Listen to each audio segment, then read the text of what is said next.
Hello student, मैं विकास Pawar sir. आज हम तुम्हें पढ़ाएंगे अनुवांशिकी। अनुवांशिकी को जो इंग्लिश में कहते हैं जेनेटिक्स। तो जेनेटिक्स होता क्या है, तो आते हैं देखते हैं जेनेटिक्स होता क्या है। जेनेटिक्स में क्या होता है, मेल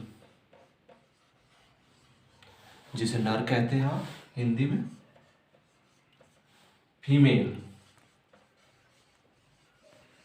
जिसे आप मादा कहते हैं। मेल और फीमेल जब आपस में क्रॉस करते हैं, क्रॉस मतलब आपस में संगम या मैटिंग करते हैं, और संगम करने के बाद जो संतान प्राप्त होती है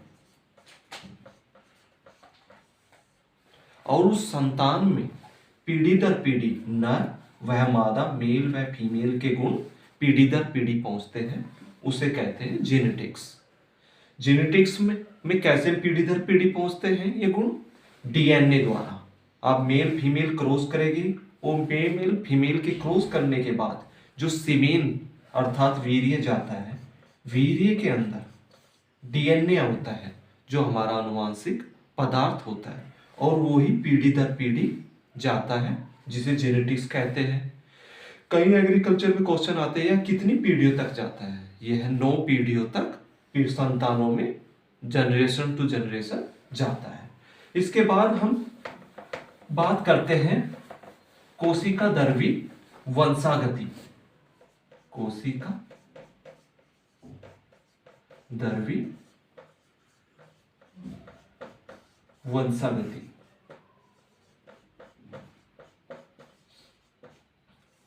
इसे इंग्लिश में कहते हैं साइटोप्लाज्मिक इनहेरिटेंस।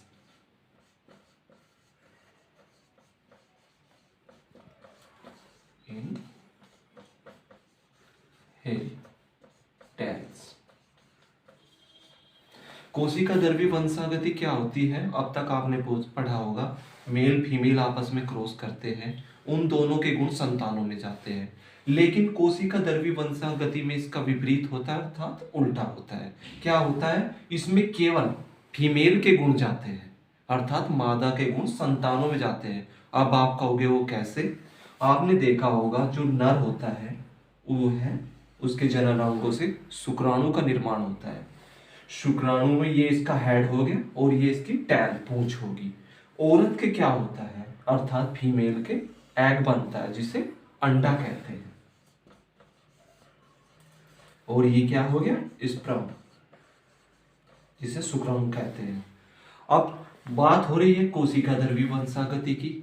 इसमें क्या होता है, जो एग होता है जो फीमेल के बनता है उसी के अंदर केंद्रक होता है और उसी के अंदर साइटोप्लाज्म जिसे कोशिका द्रव कहते हैं, और इधर जो शुक्राणु होता है इसकी पूंछ में साइटोप्लाज्म होता है,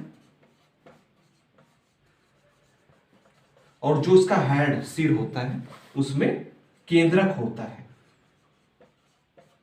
जब दोनों का फ्यूजन होता है अर्थात दोनों आपस में मिलते हैं, ये हेड इसके अंदर चले जाता है और पूंछ बाहर हो जाती है। अब आप कहोगे पूंछ का कार्य क्या है? पूंछ का कार्य है मूवमेंट, गति करना। जब ये इसके अंदर चले जाएगा, इसका तो केंद्रक ही गया है और इसकी दोनों चीज, केंद्रक भी और साइटोप्लाज्म भी, जब इन दोनों के फ्यूजन से जो संतान बनती है उसमें केवल साइटोप्लाज्म ही जाता है, अर्थात कोशिका द्रव जाता है। तो इस वंशागति में क्या हुआ, केवल मादा के गुण ही संतानों में जाते हैं। ऐसा एक उदाहरण है, मैराबिल्स जेलापा पौधा है जिसमें यह गुण देखे गए हैं, केवल मादा के गुण ही संतानों में जाते हैं। यही कोशिका द्रवी वंशागति थी।